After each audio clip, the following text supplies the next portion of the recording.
Mama dan Abang yang Elvi sayangi, hari ini di hadapan Papa, Mama, dan Abang, dari lubuk hati yang dalam, Elvi memohon maaf atas segala kesalahan yang telah Elvi lakukan, baik yang terasa ataupun yang mungkin menyakiti hati Papa, Mama, dan Abang. Sesungguhnya keridhaan Papa, Mama, dan Abang adalah keridhaan Allah.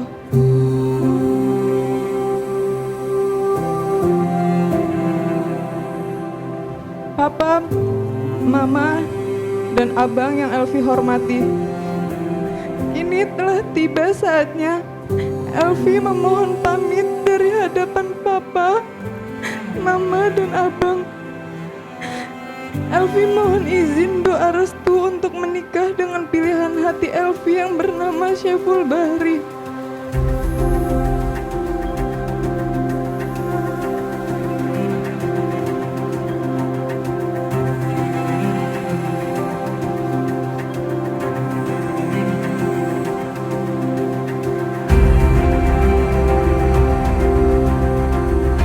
Ananda Syeful Bahri bin Casmadi, saya nikahkan dan kawinkan engkau kepada anak kandung saya Elvi Fauzia binti Edi Nelson dengan mas kawinnya berupa logam mulia dan uang sebesar 261.220 serta seperangkat alat sholat dibayar tunai.